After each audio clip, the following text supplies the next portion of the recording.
I sent in a CD reissue request for the first Visage album on March 1st, 2018.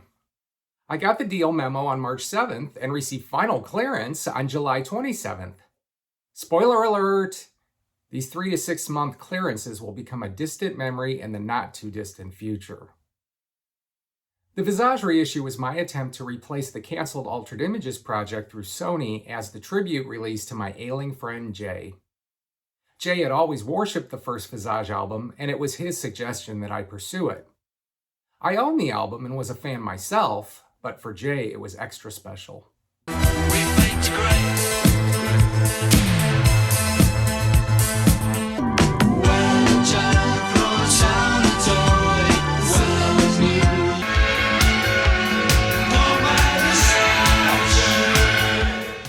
When I started working with production, I asked if it would be possible to get a copy of the Visage master tape list. I had heard of these tape lists being given out to clients by Sony and Universal UK in the past, though when I tried to get an Altered Images master list from Sony when I was attempting to work with them, I received no response. Shocking, I know. My production contact was able to get a master list from the guy in the archives and sent it off to me. I buried myself in the 56-page PDF, which was all the masters from the USA vaults. I went through and picked out the ones I needed for my reissue and sent it over to production to make the transfer request. There were 3 bonus tracks for my CD that didn't appear to be in the USA archive, so I asked if we could get them from another. I was told they weren't there. That doesn't sound right. I ended up taking the Visage 12-inch mix from a previous CD and mastering the 7-inch B-side version of We Move and Second Steps from vinyl. Everything else came from new transfers from the master tapes in the USA archive. A while later, when I had a good direct relationship with the guy in the archives, I asked him for a Visage UK master list. Not only was it 124 pages and contained the 3 songs I had to take from alternate sources, but those tracks had already been archived to high-resolution digital back in 2015, so it would have been as simple as asking the UK to provide a download link. I'm disappointed that this was sort of fluffed off at the time, but the remastering of some of those extras, being mastered from vinyl, seemed to escape the heavily scrutinizing ears of Visage fans, something I will encounter with each Visage release. More details on that later. When I posted about the upcoming release on social media, I was surprised at how much attention it brought. I got a huge uptick in page followers and read lots of enthusiastic comments. But not everyone wanted to come to the party. After I received the clearance, I sent messages to Rusty Egan and Midger of Visage that I had received the clearance from UMG and wanted to see if they had an interest in being involved. Rusty responded with, "I'll take that as a no." This would begin a tirade of anger from Rusty on social media about his views on UMG and the licensing of the album, and his smacking down my label for the tentative reissue. While I thought there was no response from Midge, sometime later, during another colorful communication with Rusty, he said Midge had replied. When I told him I hadn't received it, he forwarded the message to me. It was what you would expect from Midger. It was very well written and eloquent in his willingness to explain to me his views on the situation and why he was choosing not to be involved. I was asked not to publicly share the details, and I will respect his wishes by keeping it private.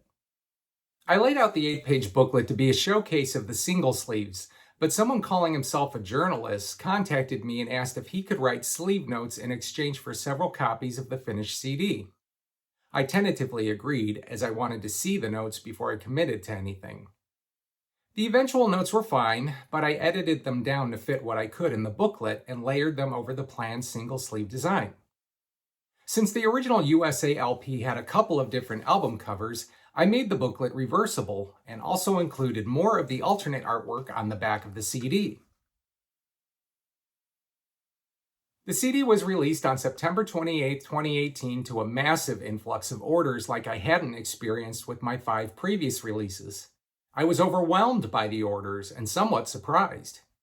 My thinking at this time was the albums that hadn't previously been released on CD would have a strong reception, where I wasn't sure about this album because it had been reissued a few times in the past.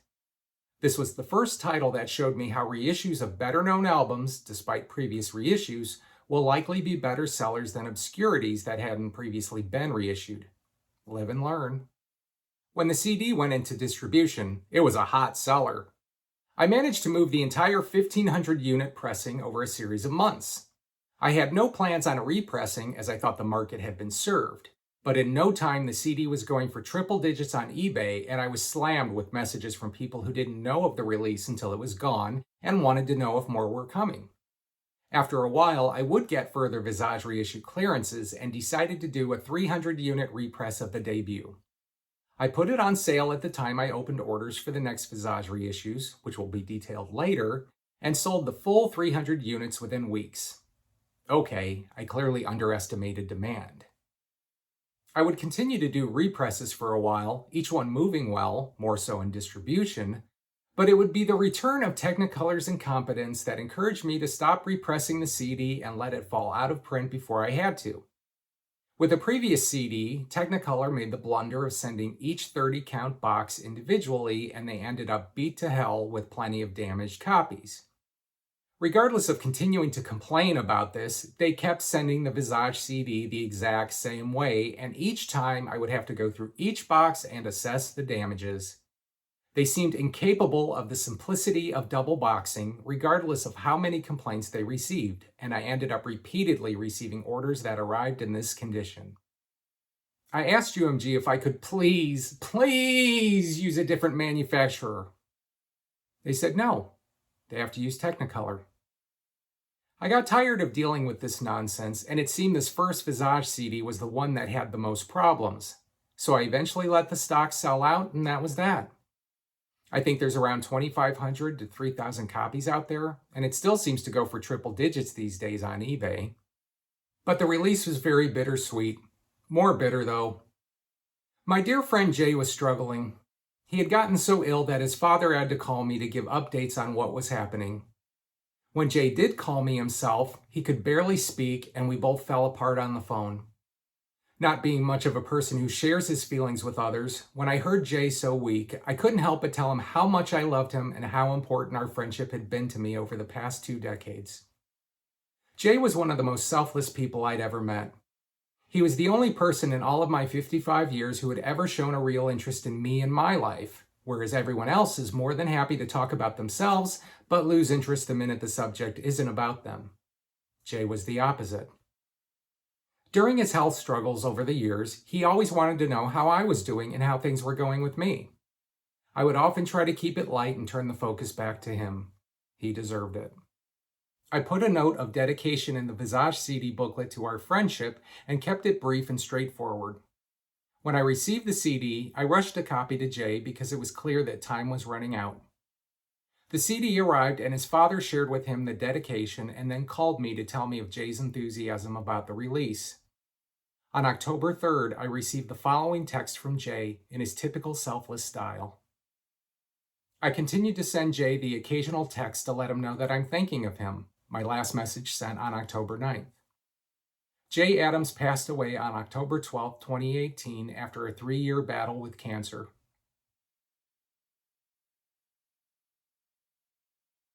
After I got the call, I left work feeling an absence that will remain. We had the most amazing once-in-a-lifetime connection, and I knew once he was gone, there would never be anything as special as that again. While I rarely felt some sort of connection with others, he and I were so much on the same wavelength, and it felt like a gift just to know we weren't alone in the universe. I like to occasionally think of Jay having a laugh with departed musicians that we loved, like Pete Burns, Pete Shelley, and, of course, Steve Strange. It felt cruel that just as Jay departed, the record label ramped up. For every release that came after, I couldn't help but feel a hole where I know Jay would have loved what was happening and the endless phone calls and laughs we would have had. But I have one very large regret, a life changer to a degree. I was considering not mentioning this, but I felt that it was part of the bumpy, sometimes fatal record label ride. So here it is. On Jay's 51st birthday that May, I had sent Claire Grogan from Altered Images a message through Facebook, telling her of Jay's situation and how her band brought he and I together 22 years earlier. She personally replied about a month later and offered sympathy and said she'd also been through similar with others in her life. I asked her if she'd be willing to either send Jay an email or perhaps a post to his Facebook page. I provided his email address and a link to his Facebook profile, but said if she wasn't comfortable with it, then it could remain our little secret.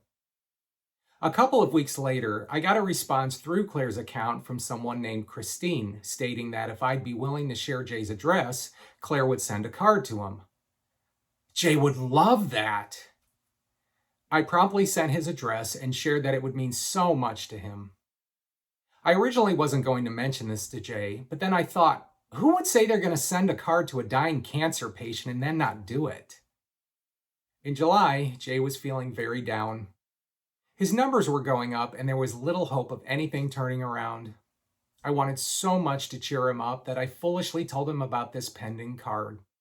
He perked up immediately and said he was floating at the idea of receiving this. He was so excited. Unfortunately, as the days and weeks went by, no card arrived.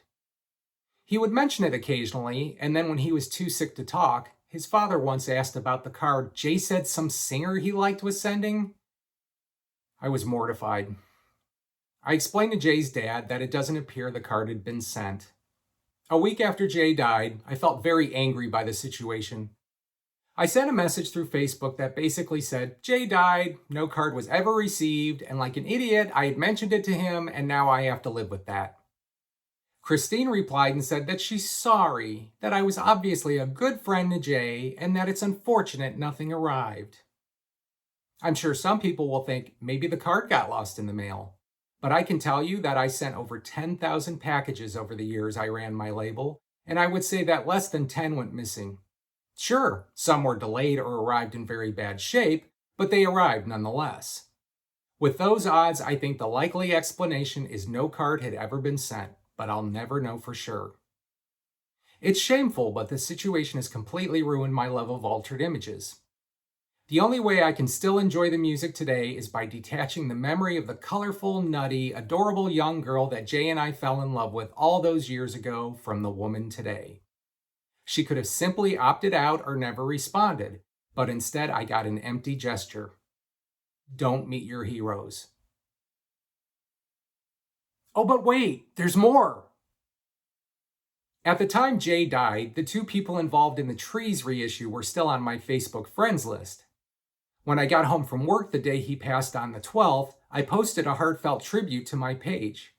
3 days later, I received the following message from the person associated with the artist that reads, Hey Scott, so sorry about your friend's passing.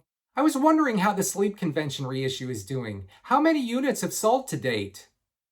I know it's a very overused word today, but I couldn't help but be disgusted by the insensitive nature of this self-serving message. Regardless of my thoughts on this sort of rudeness, I avoided an appropriate response and just said, I really couldn't say as I haven't kept count and my distributor has a couple of boxes as well. I could guess around 150 to 200? It's going to be a while until those boxes in the basement are gone. Visage is my best mover at this point, but hopefully more exposure via my distributor will mean more units sold. What I should have said was, You're tacky. Around this time, I was considering doing a very low-run follow-up to the Tree CD, including demos and other unreleased period songs. I pulled back from the idea because the artist said he will let the person associated with the artist run the show, which seems to be their thing. I was not interested and I let the idea drop. About a year later, the artist contacted me again on the subject. We had a few phone calls and I decided to give it a try, mainly because at this point in 2019, I was having a very hard time getting any new releases. I had a few specific songs I wanted to include, but other than that, said they could do it the way they wanted. He was perfectly fine with the handful of tracks I had mentioned. But the predicted conflict soon appeared. The person associated with the artist started informing me that some of the tracks I wanted to include would not be, this person thinking they were not the best choices. So I give them 90% control over the final product, I pay for everything, and I'm still being told no by the person who is not involved in the music at all? I quickly dropped the project, having no interest in seeing what other demands this person was going to send forward. Best to get out now. They didn't like that, and words were exchanged. 4 years later, after having absolutely no contact with either of them, I wake up in June 2023 and see the following comment on a Facebook post from May regarding a repress of one of the Oingo Boingo LPs from the person associated with the artist. Hope you oingo boingo yourself to death. I'm so glad you no longer have any rights to Dane's Trees Sleep Convention album. Good riddance. 4 years later. I took a screenshot, deleted the comment, and blocked the person from being able to post anything further to my page. Someone's got issues. After the surprise success of the Visage reissue, I quickly went back to UMG to make another Visage-related request, this time for the special dance mix album that had never seen a CD reissue. I had a bunch of people asking me for the Anvil, but I didn't think it was necessary at the time. It was still readily available from Cherry Red. Granted, it was pretty poor quality, utilizing a previous poor quality CD reissue from the One Way label, and then tacking on some vinyl transfers or out-of-place remixes as bonus tracks. Old habits apparently don't change. Still, I thought the market had been served. After a while, I would finally be pressured by constant fan interest to putting in a request for the Anvil, and I wouldn't regret it. After the success of the Visage CD, and having released 6 CDs over 5 months, I just thought to myself, great, what's next? Anyone? I did get some updates on outstanding requests. Regarding the year-old Torch Song requests, they just said, IRS Records catalog is difficult to understand the rights. Whatever that means. In August 2018, I had sent in a request to do my first attempt at a vinyl release, which was the Oingo Boingo album, Only a Lad. It was denied because another third-party label had already been approved to do a reissue. When I asked about the next 2 in their chronology, I was told all of the Oingo Boingo albums are spoken for. I should mention this was at a time when third-party reissues were exclusive. That eventually changed. Having gotten nothing further from Universal, I checked in with Warner on a Danielle Dax CD reissue of her Dark Adapted Eye compilation I had submitted earlier in the year. I was told it was approved and ready to move forward. I was also informed that non-USA signed artist titles are still not moving forward, but that they are hoping this changes in the near future. Danielle is another artist that I discovered from Trouser Press. I already knew the name, but I didn't know from where. I bought the original CD of this album completely blind, other than the review I had read, and I instantly loved it. Aside from a stunning, versatile voice, Danielle was very experimental and also not afraid to move towards the dance floor, albeit in her own unique style. The song Flashback sounded very familiar, and later when I found out there was a video for it, I suspected I had seen it at some point, hence my vague awareness of her name.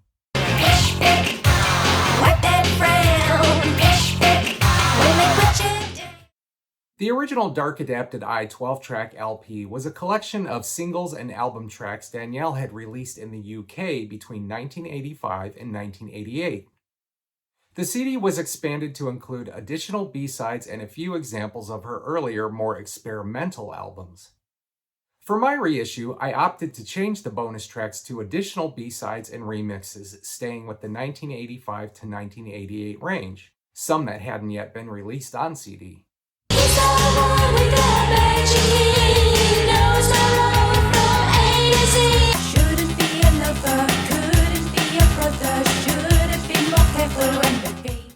Work began on Danielle, and it was a relatively smooth process. I did try to sneak something past Warner's heavy artwork restrictions, and that was by including an image from the USA Cat House 12-inch single. Nope, not getting past the censors. Considering this CD had been reissued by another label in recent years, I took the conservative approach of foregoing the multi-page booklet with lyrics and instead just wrote some sleeve notes rather than having it blank on the inside of the foldout. The initial notes were rejected due to negativity. This came down to referring to her debut album's cover as being grotesque, which it is, and how it's been described before. I changed the word from grotesque to shocking. Also, I had a comment that some fans felt she had sold out on her 1990 album Blast the Human Flower.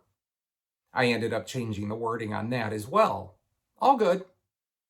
That was until stock arrived. Technicolor strikes again. Regardless of how much back and forth I've had with these people about their bad habit of shipping individual 30-count boxes, they did it again. I received a bunch of grossly damaged in transit boxes and had to go through the entire run of 1,000 to pick out initial damages. During this process, I also found a couple more surprises. They had inserted the bottom tray card upside down on about 70 copies. But even worse, every single copy had a crimp in the spine of the foldout. Being that I had the initial print shipped to me and reviewed before I shipped it to Technicolor, this is obviously something that happened during manufacturing. Again, I can only assume their QC department was on vacation this week. Oh, and they grossly overcharged me for shipping again, $566.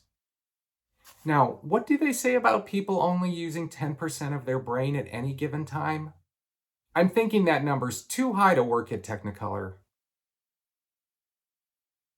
I do vaguely recall having put this up for sale for a very short time on my website because I was so eager to get another product on the market since it had been several months.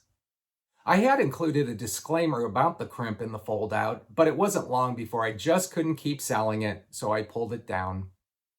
I told my now established contacts at Technoblunder that this is not acceptable. They offered to reorder the print and redo the entire run of CDs. They claimed the crimp was found to be caused by a setting on their assembly machine and that this will be adjusted. I received the new stock in April 2019. They managed to achieve the industry standard of double boxing this time to ship to my residence. Hallelujah! Thanks to my PTSD on the situation, I went through every single box to see how the run looked.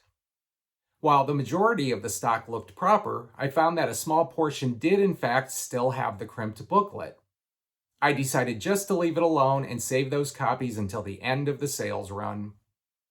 In March 2019, I got a message from someone in Warner's credit department telling me I have an outstanding balance.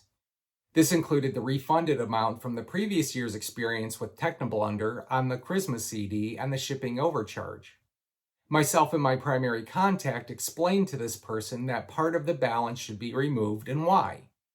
He wanted documentation confirming this, which both of us provided. About a month later, the same thing happened with this guy sending me a message about this outstanding balance that shouldn't be there and asking me to confirm before he charges the card. Once again, both myself and my primary contact sent him the relevant information to indicate it needs to be removed. Like clockwork, a month or so later, he returns and the cycle repeats again. This time, I escalated the matter to someone else in the finance department, and after some frustrated words, the matter is finally resolved. And it only took 5 months. I'm not sure why this person, who seems to be stuck in a time loop, has access to clients' credit card information when he clearly can't follow the most basic instructions. How clunky is the music business? In April 2019, I was getting concerned about Universal. I hadn't received a new deal memo in a full year, and the only outstanding request was the Passions album, Sanctuary. The last I had heard in October 2018, this was still in the clearance process on the side of the UK.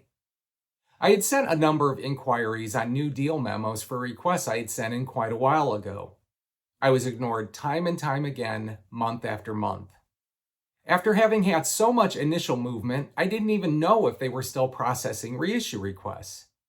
This was around the time Sony had cut off third-party requests, and I feared UMG was following suit. After a year with no new deal memos and 6 months since any type of contact, I felt it was fun while it lasted, and now it's apparently over. I announced that it appeared the label was done because I couldn't get a squeak of a response from the guy at Universal. At this time, I wasn't holding back.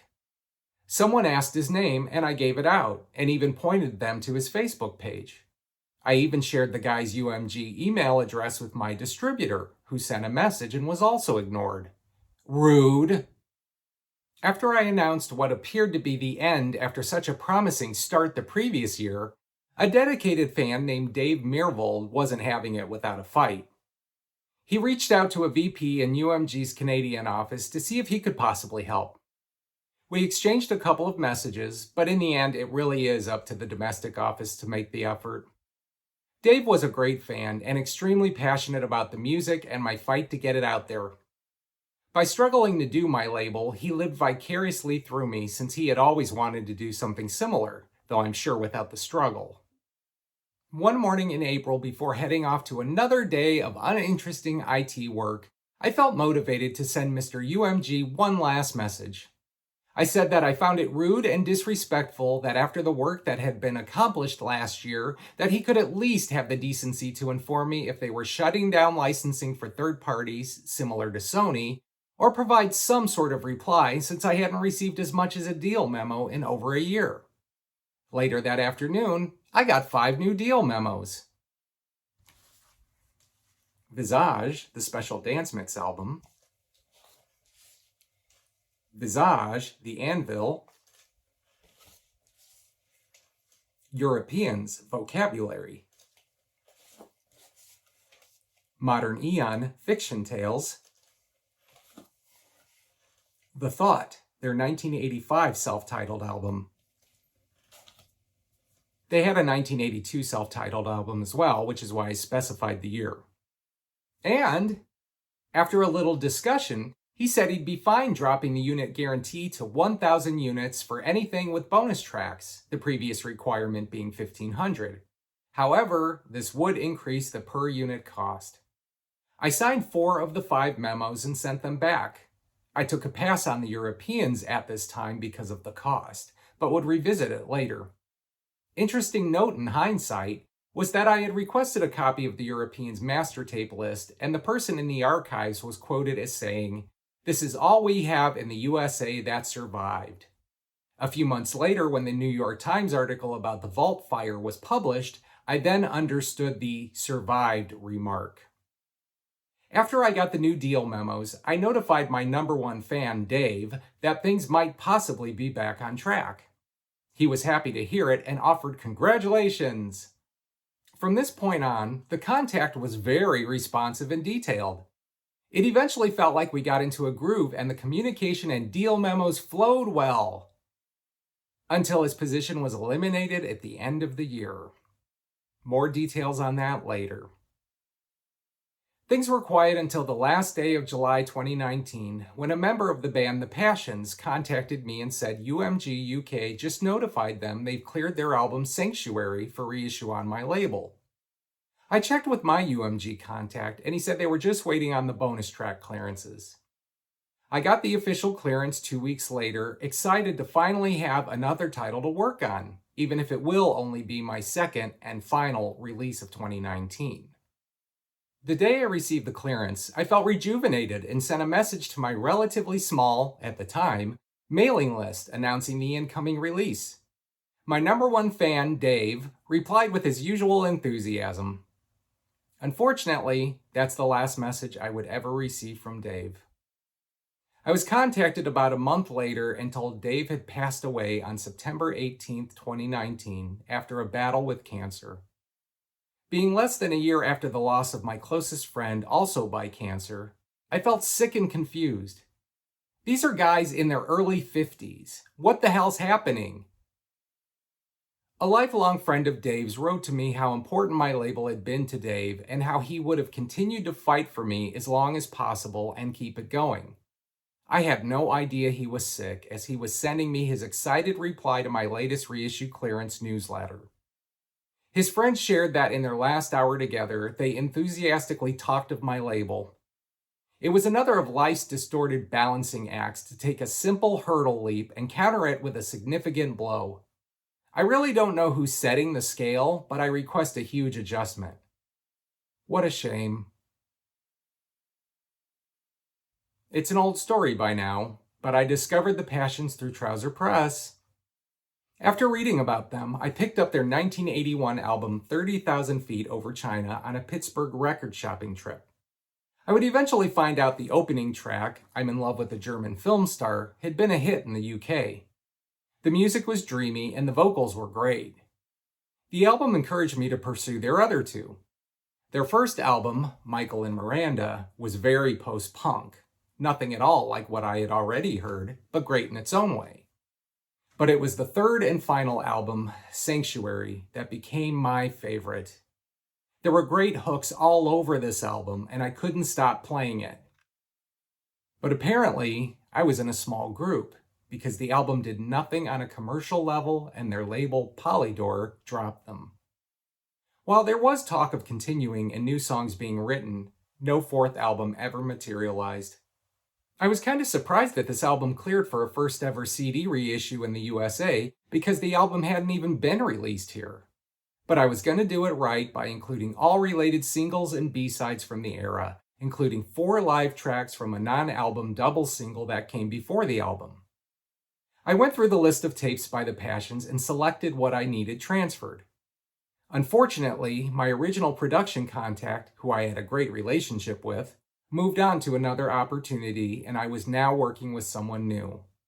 Well, this was off to a bad start, because the new production contact ended up only requesting one of the tapes for transfer.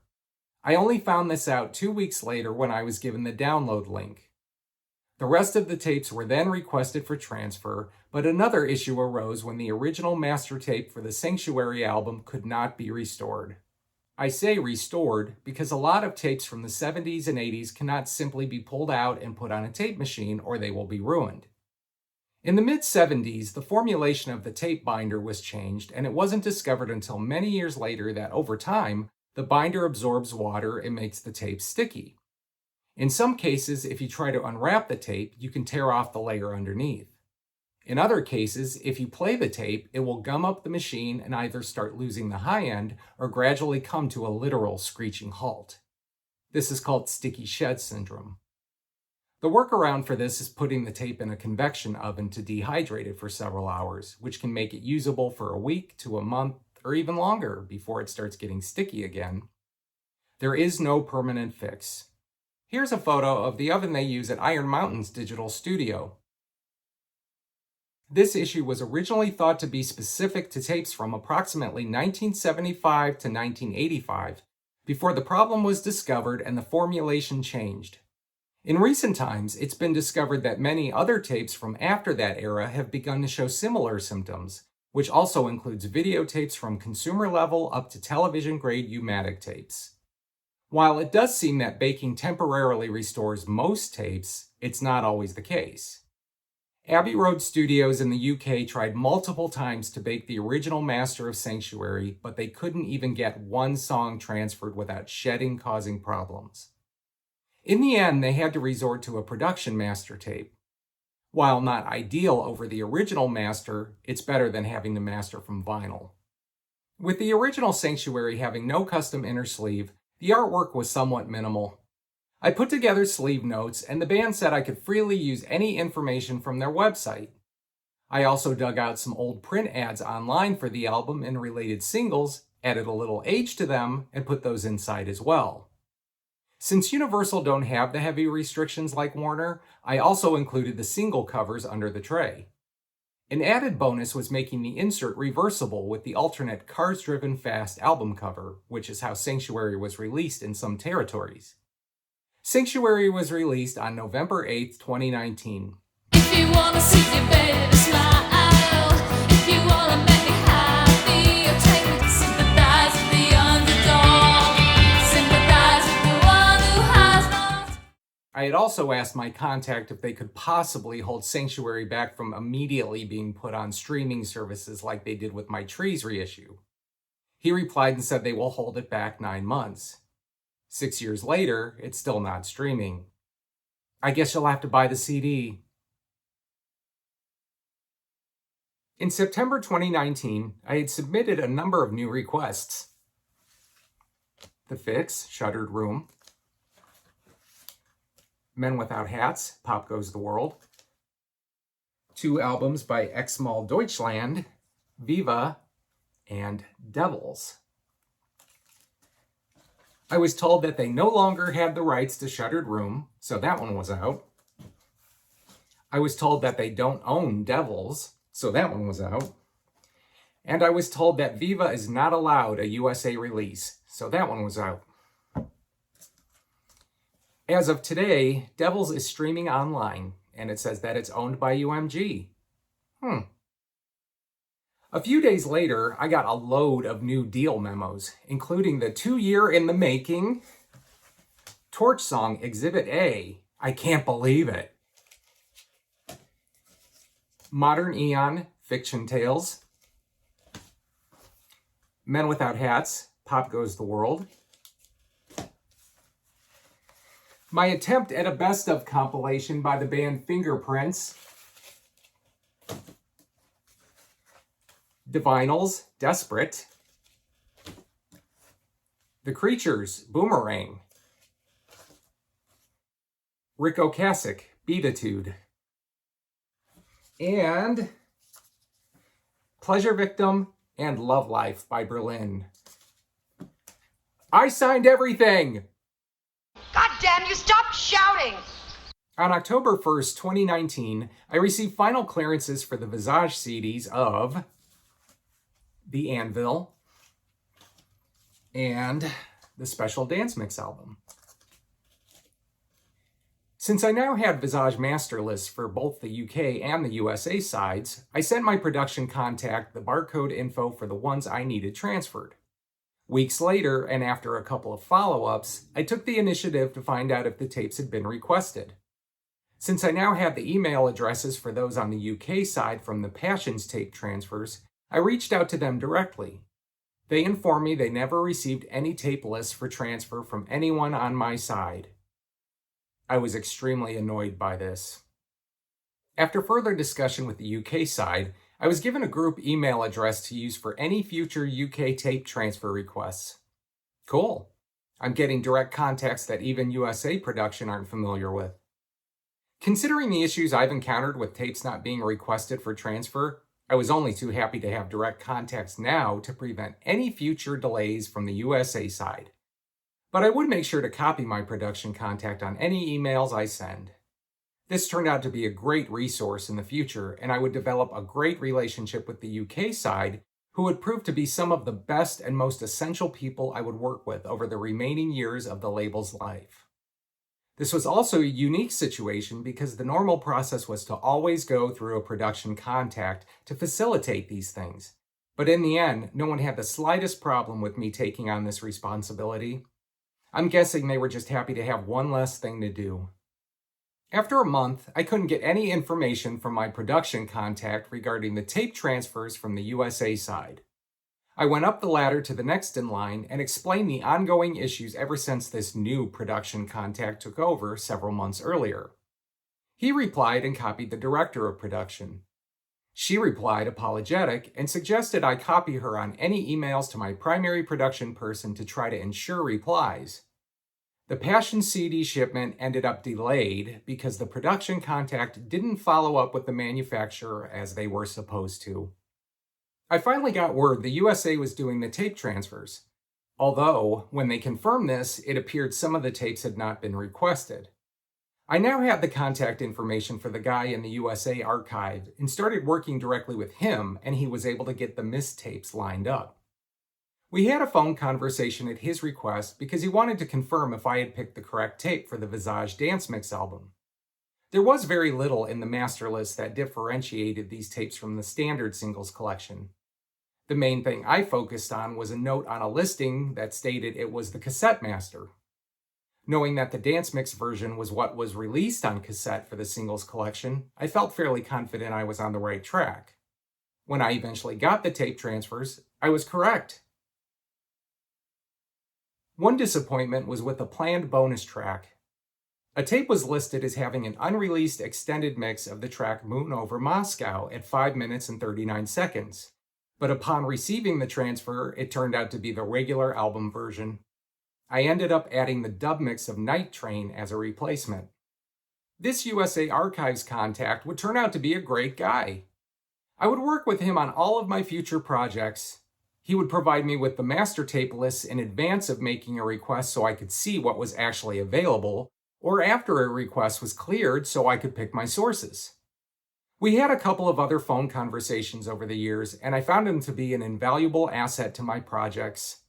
Sadly, when UMG started laying off more people in 2024, I found out from an email bounce back that he had been one of the casualties. I was so disappointed. It seems every time I find someone who is a great resource and wonderful to deal with, they end up gone one way or another. The person who wrote the sleeve notes for the first Visage reissue wanted to do them again for these in exchange for finished copies. No problem. After the announcement of the pending CD reissues, Rusty Egan again took to social media to condemn them. By this point, I expected this and paid little attention. With my recently departed #1 fan, Dave Meervold, having been a massive Visage fan, I included a dedication to him in the Anvil booklet, along with a posthumous mention of my since-departed friend Jay. On September 1st, 2019, I received final clearance for the Rick Ocasek CD reissue of his Beatitude album, less than 2 months after signing the deal memo. I'm loving this renaissance. I didn't announce this right away, and unfortunately 2 weeks later, Rick passed away. I held back saying anything about the reissue for a while for fear people would start exclaiming that I was exploiting the recently dead, not knowing all of this was in place beforehand. Scandalous. When I did finally mention the reissue sometime later, I think I only recall one comment along those lines. I chose Beatitude because I am a Cars fan and have had this album for decades. Though I've never found it as solid as any Cars album, it did have some great songs and showed Rick being very experimental in spots. I had the original CD and it was going for big bucks at the time, so I felt a CD with added bonus material would be well received. For Rick's reissue, I included all relevant bonus material that I was aware of. I made a nice 8-page booklet with lyrics and album-related memorabilia. Despite the New York Times article that the Geffen catalog was decimated by the 2008 fire, I was able to access the absolute original master tapes for Beatitude. On the downside, there was severe damage to the opening notes of the single Something to Grab For.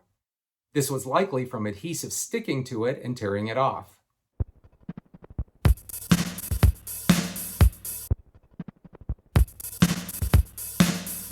Thankfully, I was able to seamlessly repair the intro by sampling another part of it.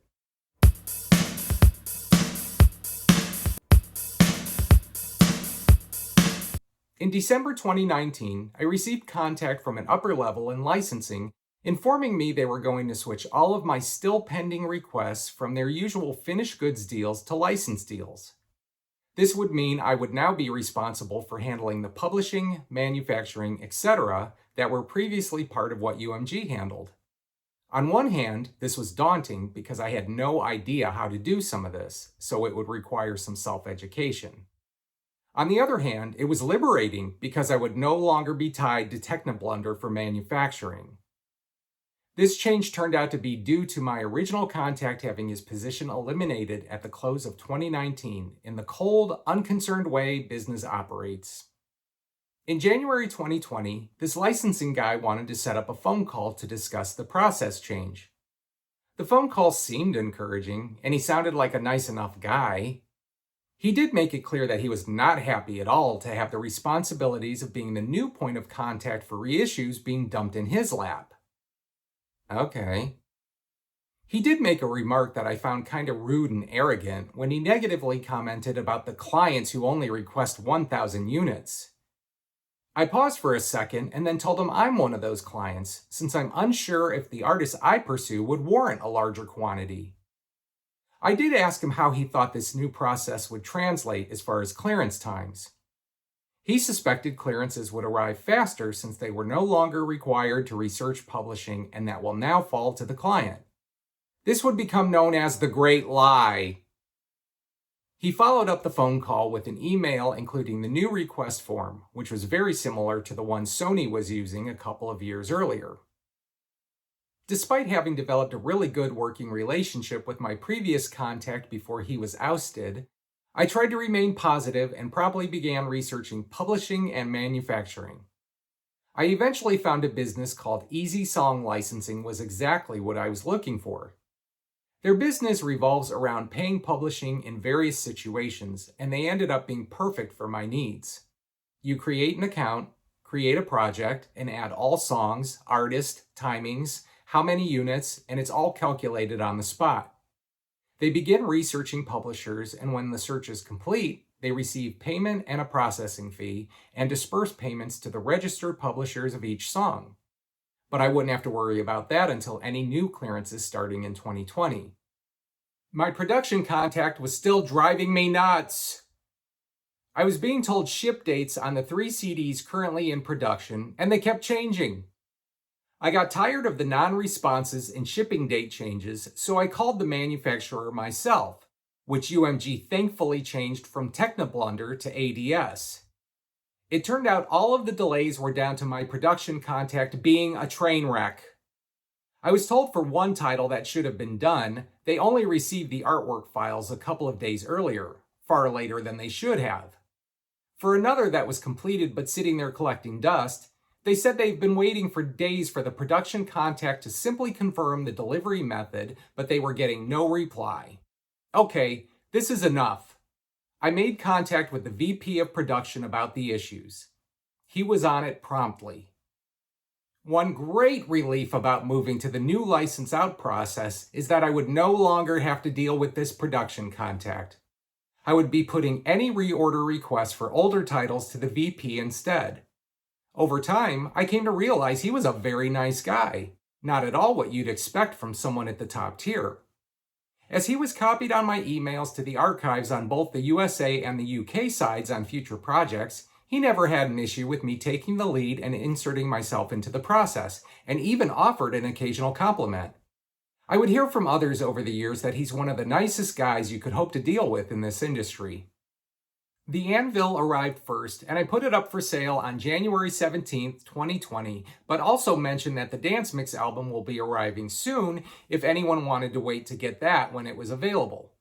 Many people didn't wait, and I was slammed with orders, also because I was now offering the first repress of the first Visage CD reissue, which had sold out some months earlier. Time to close my mind and drift off to other scenes. Graceful and flowing, the fashion shows, sensual and glowing. This was the largest initial order week I had seen yet, but that was increased substantially when I put up for sale the special Dance Mix album and the Ocasek Beatitude CD 2 weeks later on January 31st.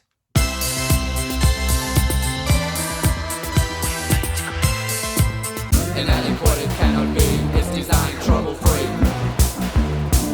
When you're gonna give it something to grab for? When you're gonna put it... What's the matter with you tonight? Nothing to do. I had so many orders and was working constantly, taking carloads of packages to the post office each day before work, and then coming home from work to spend the evening trying to catch up. I was still at a point of offering titles for sale as soon as I got them rather than having a pre-order window, since in the past I could get most orders out of the door within a few days. But with this set of releases, it took weeks to catch up, and people were often emailing asking for order status. While the overall response was very positive and enthusiastic, one buyer was not so happy. They told me that at least 1/4 of the sleeve notes for the Anvil were ripped directly from their website, word for word, and that their efforts at contacting the author through Facebook was not satisfactory. I wrote him back apologetically and copied the person who put together the notes. After a couple of weeks with no response, the person from the website responded to both of us. This then got a response to both of us from the person who did the notes, suggesting I tell this person to get lost because it was harassment. He also demanded I never pass his email on to anyone again. Oh, that so was not going to fly with me. This began a very colorful series of exchanges. He had the audacity to tell me if I wanted wholly original notes, then I should have to pay for them. This coming from the guy who offered them in exchange for several copies of the finished products, which it turned out, combined with multiple shipping overseas, was far more than he deserved. At their request, I sent some free CDs to the person whose website had been plagiarized and put this high school drama behind me. At that point, I chalked this up as a learning lesson to always write my own sleeve notes or only work with a confirmed reliable source.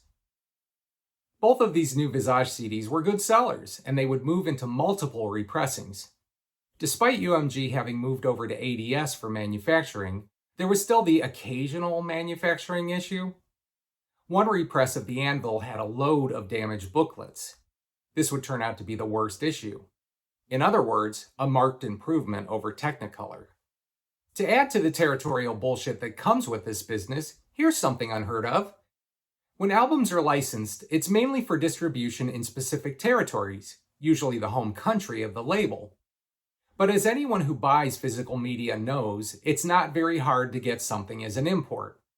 Resellers can buy copies from the warehouse and then sell them to anyone, anywhere, which is one way titles show up in other areas.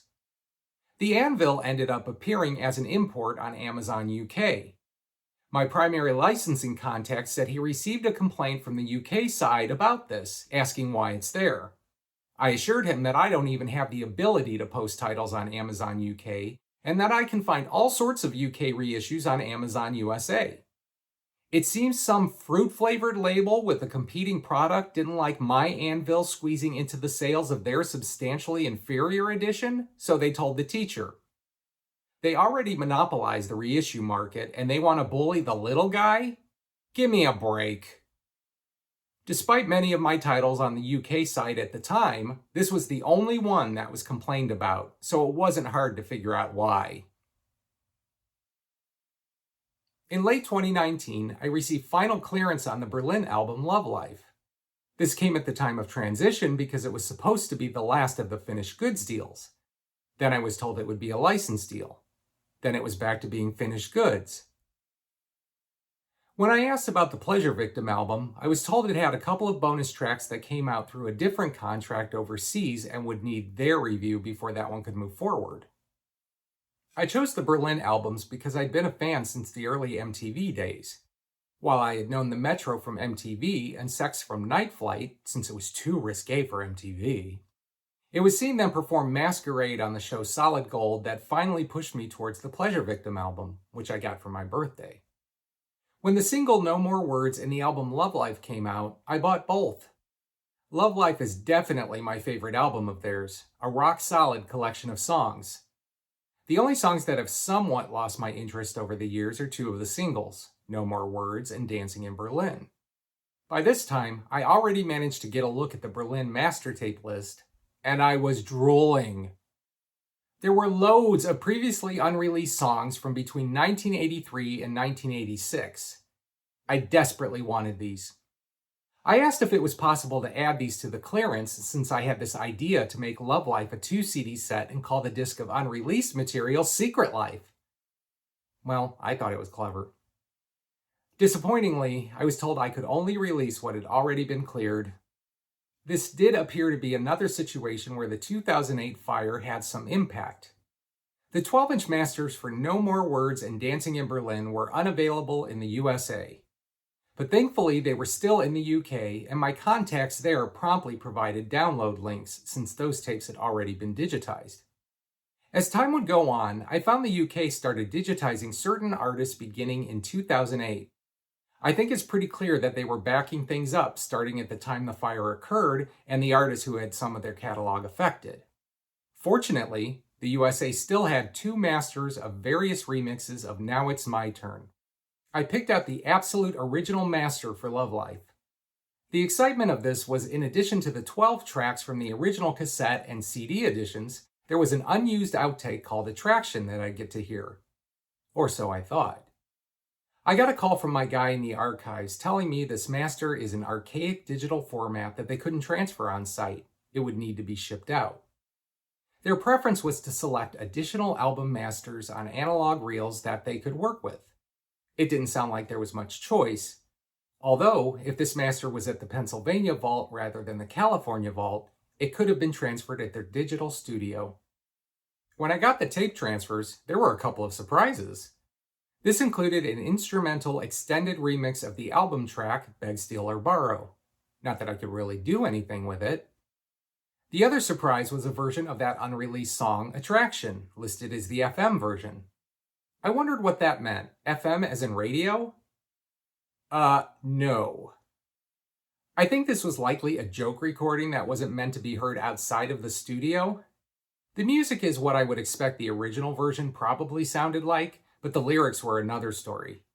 They sounded like improvised shouting by an unknown male, and it became clear that FM meant fuck me. It was raunchy, and that's all that needs to be said.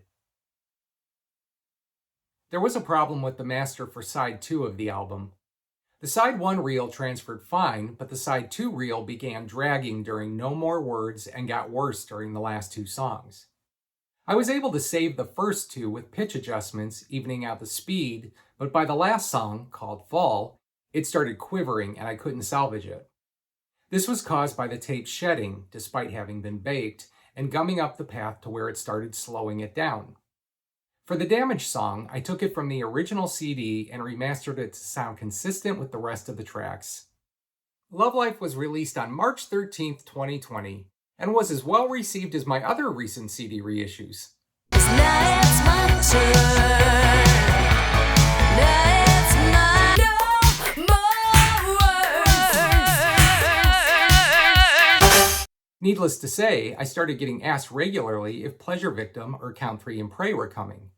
I hadn't requested Count 3 since I wasn't the biggest fan, but after seeing all those unused extras in the archive, I thought maybe I should submit a request in an effort to include some of those, even though I have no idea if they were any good. I just wanted to hear them.